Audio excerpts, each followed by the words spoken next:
कक्षा 6 एक्सरसाइज 3.4 पेश करते हैं सत्य प्रकाश मिश्रा, सहायक अध्यापक, राजकीय उच्च प्राथमिक विद्यालय भोड़ाई, खटीमा, ऊधम सिंह नगर।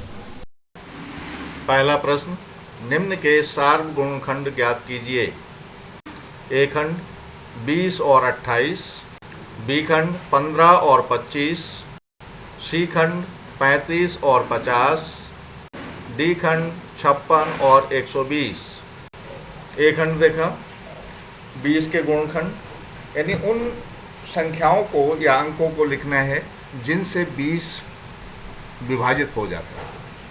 अभी वो संख्याएं हमको मिली 1, 2, 4, 5, 10 और 20।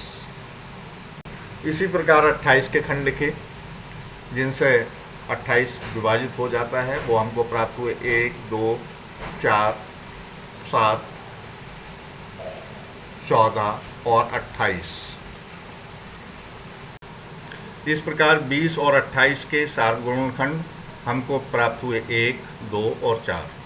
यही 3 गुणनखंड ऐसे हैं जो 20 के भी हैं और 28 के भी।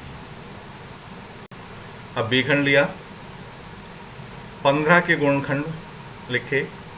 15 1 से कट रहा है, 3 से कट रहा है, 5 से और 15 से कट रहा है। 25 1 से, 5 से और 25 से विभाजित।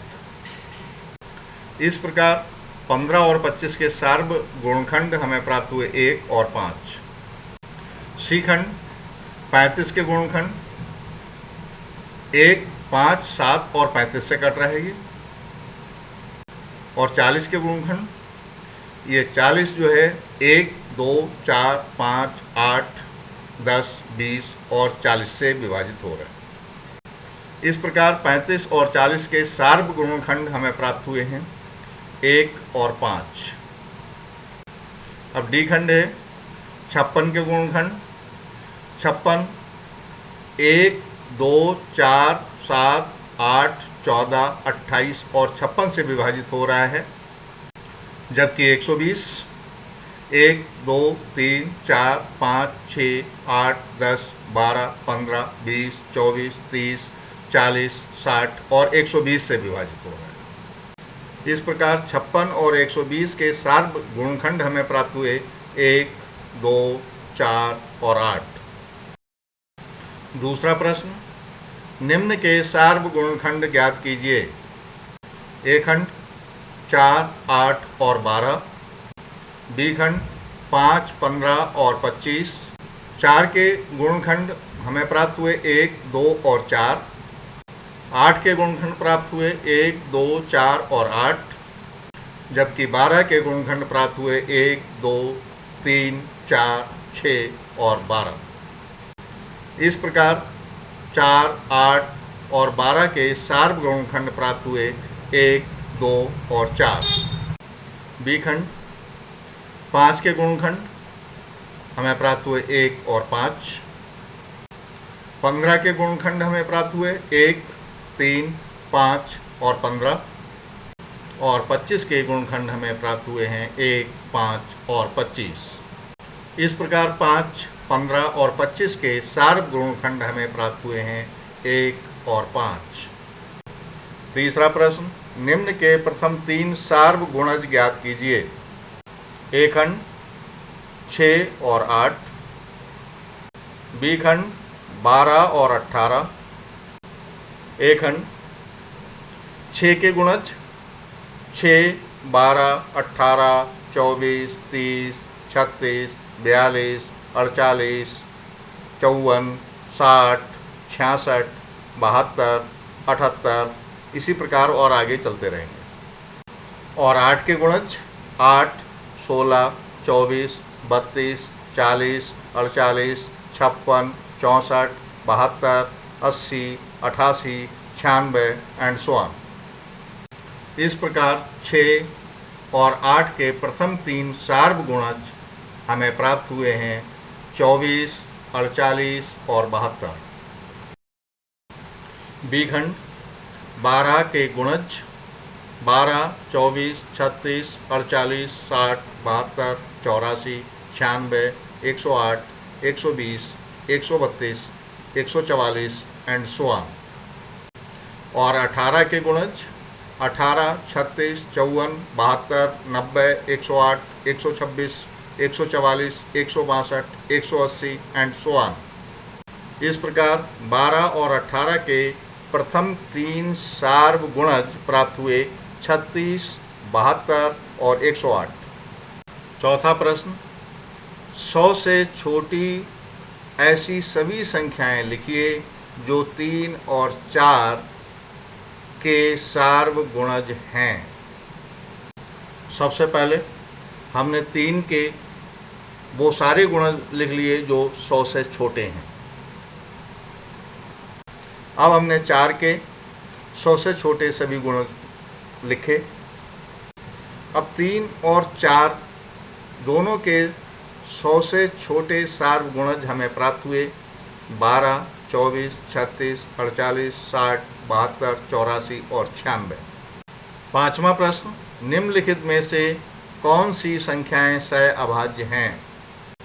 ए खंड 18 और 35, बी खंड 15 और 37, सी खंड 30 और 415, डी खंड 17 और 68, ई खंड 216 और 215, एफ खंड 81 और 16। ए खंड लिया पहले, 18 के गुणखंड देखें, 1, 2, 3, 6, 9 और 18। अब 35 के गुणखंड देखें, 1, 5, 7 और 35।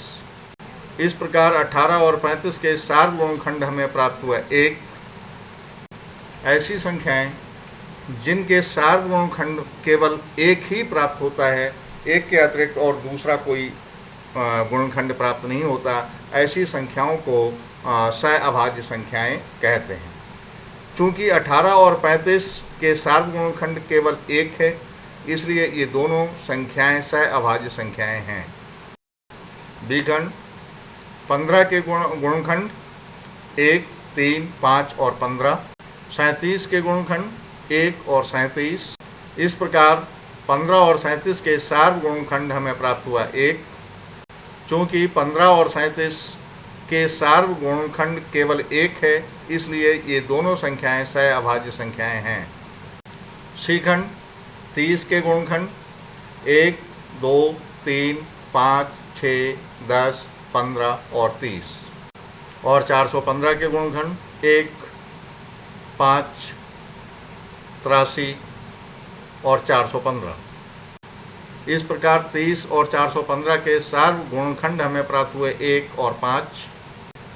चूंकि 30 और 415 के सार्वगुणखंड 1 और 5 प्राप्त हुए हैं, इसलिए ये दोनों संख्याएं सहअभाज्य संख्याएं नहीं हैं। सहअभाज्य संख्या में एक के अतिरिक्त और दूसरा कोई गुणखंड सार्वगुणखंड नहीं होता है। डी खंड 17 के गुणखंड 1 और 17, और 68 के गुणखंड 1, 2, 4, 17, 34 और 68। इस प्रकार 17 और 68 के सार्वगुणखंड हमें प्राप्त हुए 1 और 17।